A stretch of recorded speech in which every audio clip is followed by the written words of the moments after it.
Hello বন্ধুরা, আসসালামু আলাইকুম। আজকে আমরা শিখব মাউসের রাইট বাটনের কিছু ফাংশন এবং সেই সাথে শিখব এই পাশে যে আইকনগুলো আছে এই আইকনগুলো কিভাবে বড় করতে হয়, ফন্ট কিভাবে বড় করতে হয়, কিভাবে ছোট করতে হয়। আজকে আমরা এই ভিডিওতে সবগুলো শিখব।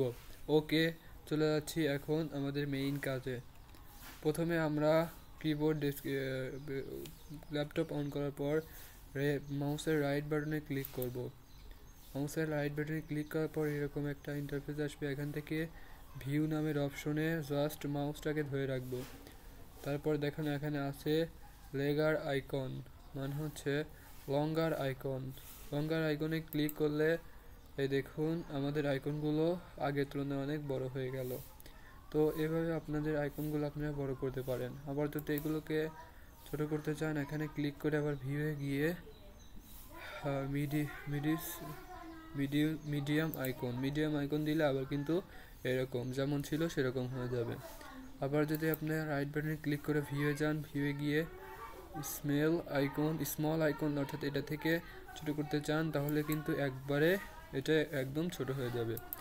আবার যদি ভিউয়ে গিয়ে এটাকে যদি আবার মিডিয়ামে আনতে চান তাহলে কিন্তু আপনি Ctrl+Shift+3 চেপেও আনতে পারবেন, অর্থাৎ Ctrl+Shift+3 এটা চাপলে কিন্তু আবার মিডিয়াম আইকনে চলে আসবে। ঠিক একইভাবে ভিউয়ে গিয়ে আপনি এই লঙ্গার আইকন আছে এখানে Ctrl+Shift+2 চাপলে এটা কিন্তু বিগেস্ট হয়ে যাবে। আবার যদি আমি আমি আমি আমার জন্য মিডিয়াম আইকনটাই বেস্ট মনে করি, সেজন্য মিডিয়ামটাই রেখে দিলাম। আবার যদি কোনো কাজ করতে গিয়ে আপনি মনে করেন যে আইকনগুলো আছে এই আইকনগুলো আপনি অদৃশ্য করে দিবেন, তাহলে অদৃশ্য করার জন্য এই যে শো ডেস্কটপ আইকন এখানে ক্লিক করলে এগুলো কিন্তু অদৃশ্য হয়ে গেল।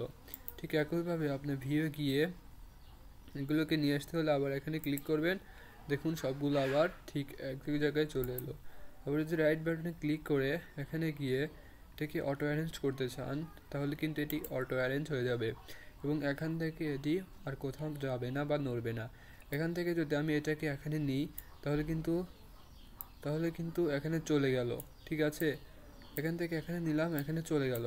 কিন্তু যদি আবার এইখানে গিয়ে ভিউয়ে গিয়ে অ্যারেঞ্জ আইকন টু গাইড এটাই ক্লিক করি তাহলে কিন্তু এটা এখানে আসে ঠিকই। এটা যদি এখান থেকে এখানে নিই তাহলে এটা এখানে যাচ্ছে ঠিকই। অটো অ্যারেঞ্জে যদি আবার ক্লিক করি অর্থাৎ ভিউয়ে গিয়ে অটো অ্যারেঞ্জ আইকনে ক্লিক করি তাহলে কিন্তু এটা এটা এখান থেকে যাবে না, এটা অটো অ্যারেঞ্জ হিসাবে থাকবে। এই দেখুন এখান থেকে কিন্তু যাচ্ছে না এইদিকে। তো আমি আমার ল্যাপটপে অটো অ্যারেঞ্জটাকে বেশি পছন্দ করি। তো এটাই ছিল মাউসের রাইট বাটন ক্লিক করে ভিউয়ের আজকের কাজ। ধন্যবাদ সবাইকে ভিডিওটি দেখার জন্য।